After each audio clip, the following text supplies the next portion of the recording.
July 1న లేదంటే 2న తెలంగాణ కాంగ్రెస్ ఎమ్మెల్యేలు ఏ ఇద్దరు కలిసినా ఇప్పుడు ఇదే మాట్లాడుకుంటున్నారు. అవును, సీఎం రేవంత్ రెడ్డి హస్తినా పర్యటనలో భాగంగా మంత్రివర్గ విస్తరణ, నూతన పీసీసీ నియామకం, నామినేటెడ్ పదవుల భర్తీ సహా పలు అంశాలపై అధిష్టానంతో వరుసగా చర్చలు జరపడంతో నేతల్లో ఉత్కంఠ అంతకంతకు పెరిగిపోతోంది.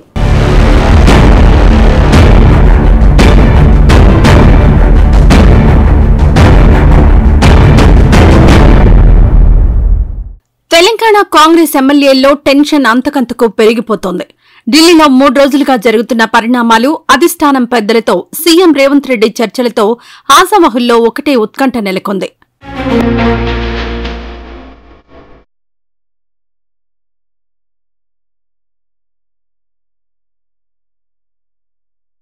ప్రధానంగా రాష్ట్రంలో మంత్రివర్గ విస్తరణ, నూతన పీసీసీ అధ్యక్షుడి నియామకం, నామినేటెడ్ పోస్టుల భర్తీ సహా పలు కీలక అంశాలపై ఏఐసీసీ అధ్యక్షుడు మల్లికార్జున ఖర్గే, లోక్సభలో ప్రధాన ప్రతిపక్ష నేతగా ఉన్న రాహుల్ గాంధీ, సీనియర్ నేత కేసీ వేణుగోపాల్తో చర్చలు జరిపారు ముఖ్యమంత్రి రేవంత్ రెడ్డి. ఈ భేటీలోనే మంత్రివర్గ విస్తరణపై గ్రీన్ సిగ్నల్ తీసుకున్నట్లు తెలుస్తోంది.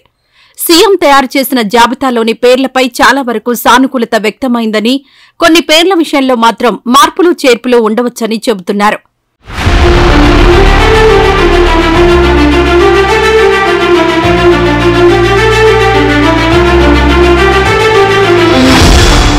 అటు డిప్యూటీ సీఎం మల్లు భట్టి విక్రమార్క, మంత్రి శ్రీధర్ బాబు సైతం హస్తినలో ఉండడంతో పలువురు ఆశావహులు పెద్ద ఎత్తున లాబియింగ్ చేస్తున్నారు.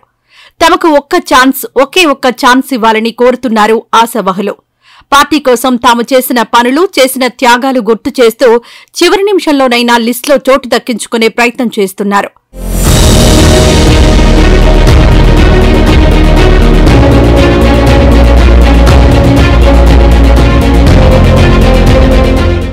గతేడాది తెలంగాణలో కాంగ్రెస్ పార్టీ అధికారంలోకి రావడంతో ముఖ్యమంత్రిగా రేవంత్ రెడ్డి బాధ్యతలు చేపట్టారు. మరో 11 మంది మంత్రులుగా ప్రమాణ స్వీకారం చేశారు. అయితే తెలంగాణలో ఉన్న మొత్తం 119 అసెంబ్లీ నియోజకవర్గాల ప్రకారం చూస్తే మొత్తం 18 మందిని మంత్రివర్గంలోకి తీసుకోవచ్చు. అంటే సీఎంతో పాటు 18 మంది మంత్రులు ఉండవచ్చు. ప్రస్తుతం 12 మంది ఉండడంతో మరో 6 ఖాళీలను భర్తీ చేయాల్సి ఉంటుంది. దీంతో విస్తరణలో ఎవరికి చోటు దక్కుతుందన్న దానిపై జోరుగా చర్చ జరుగుతోంది. అయితే ఇప్పటివరకు ప్రాతినిధ్యం లేని జిల్లాలు, సామాజిక సమీకరణలు, అసెంబ్లీ ఎన్నికల వేళ ఇచ్చిన హామీలు, లోక్సభ ఎన్నికలపై ఆయా నేతల ప్రభావం, ఇలా పలు అంశాలను ప్రాతిపదికగా చేసుకుని ఆ ప్రకారం వీటిని భర్తీ చేయనున్నారు.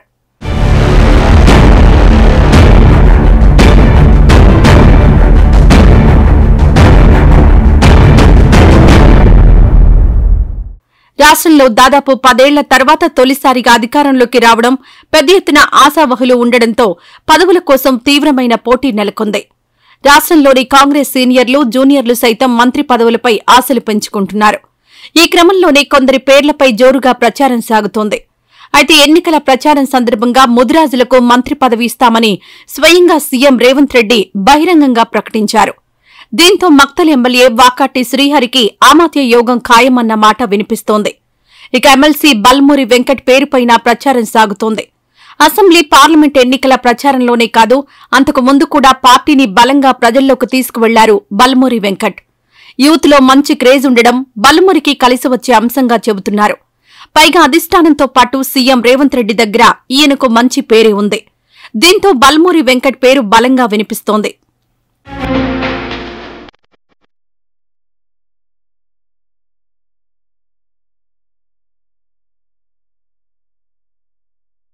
మున్నూరు కాపు, కురుమ సామాజిక వర్గాలకు మంత్రివర్గంలో స్థానం కల్పించాలని సీఎం యోచిస్తున్నట్లు తెలుస్తోంది.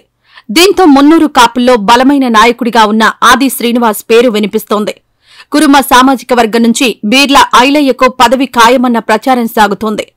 ఎస్టీ సామాజిక వర్గానికి ఒక పదవి ఖాయమని చెబుతున్నారు. ఆ కోటాలో చూస్తే దేవరకొండ ఎమ్మెల్యే భాను నాయక్, లేదంటే ఉమ్మడి ఖమ్మం, వరంగల్ జిల్లాల్లో ఉన్న ఒకరికి ఇవ్వొచ్చన్న ప్రచారం జరుగుతోంది. మరోవైపు ఉమ్మడి ఆదిలాబాద్, నిజామాబాద్ జిల్లాలకు మంత్రివర్గంలో ప్రాతినిధ్యం లేదు. దీంతో ఆదిలాబాద్ జిల్లా నుంచి వెడ్మ బొజ్జకు ఆమాత్య యోగం దక్కవచ్చని చెబుతున్నారు. ఉమ్మడి నిజామాబాద్ విషయానికొస్తే మైనారిటీ కోటాలో షబ్బీర్ అలీ పేరుపై ప్రచారం సాగుతోంది. అదే సమయంలో సీనియర్ మంత్రులు బోధని ఎమ్మెల్యే సుదర్శన్ రెడ్డికి అవకాశం ఇవ్వాలని కోరుతున్నారు.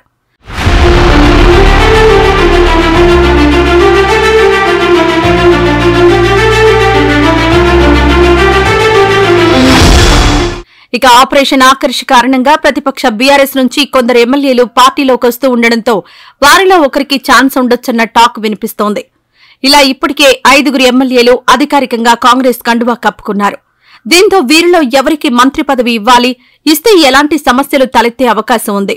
ఇలా పలు అంశాలను హైకమాండ్ దృష్టికి సీఎం రేవంత్ రెడ్డి తీసుకెళ్లినట్లు చెబుతున్నారు. అయితే సీనియర్ నేత బాన్స్వాడ ఎమ్మెల్యే పోచారం శ్రీనివాసరెడ్డికి మంత్రి పదవి కాకుండా రైతు కమిషన్ చైర్మన్ పదవి ఇవ్వొచ్చని అంటున్నారు.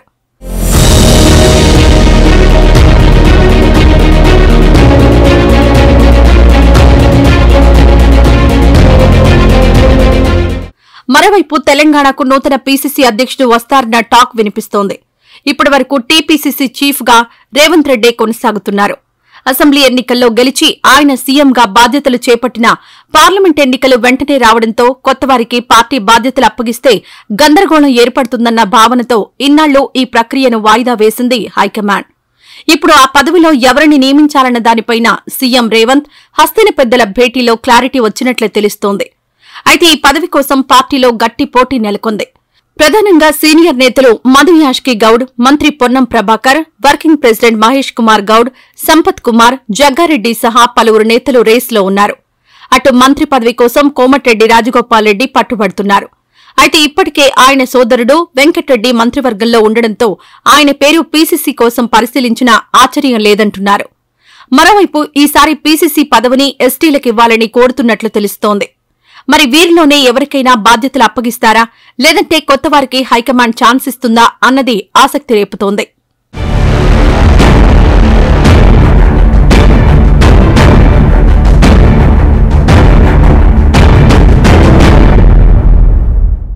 మంత్రివర్గ విస్తరణ, నూతన పీసీసీ నియామకం మాత్రమే కాదు, పార్టీ పదవులను భర్తీ చేసే అంశంపైన ముఖ్యమంత్రి రేవంత్ రెడ్డి అధిష్టానం పెద్దలతో చర్చించినట్లు తెలుస్తోంది. ఇప్పటికే మొత్తం 54 కార్పొరేషన్లకు సంబంధించిన చైర్మన్ల లిస్టు సిద్దమైనట్లు తెలుస్తోంది. నిజానికి లోక్సభ ఎన్నికలకు ముందే 37 కార్పొరేషన్లకు చైర్మన్లను నియమించారు సీఎం రేవంత్. కానీ వీటి విషయంలో కొందరు అసంతృప్తి వ్యక్తం చేశారు. ఇందులో కొందరు తమ అసంతృప్తి విషయాన్ని సీఎం దృష్టికి సైతం తీసుకువెళ్లారు. దీంతో వీటిలో కొన్ని మార్పులు చేర్పులు చేసి మొత్తం 54 కార్పొరేషన్లకు ఎవరిని నియమించాలన్న జాబితా తయారు చేసి వాటికి హైకమాండ్ ఆమోదం తీసుకున్నట్లు ప్రచారం సాగుతోంది. ప్రధానంగా ఎమ్మెల్యే సీట్లు దక్కని వారికి మంత్రివర్గంలో చోటు కల్పించలేకపోయిన నేతలకు ఇందులో ప్రాధాన్యం ఇవ్వనుంది హైకమాండ్.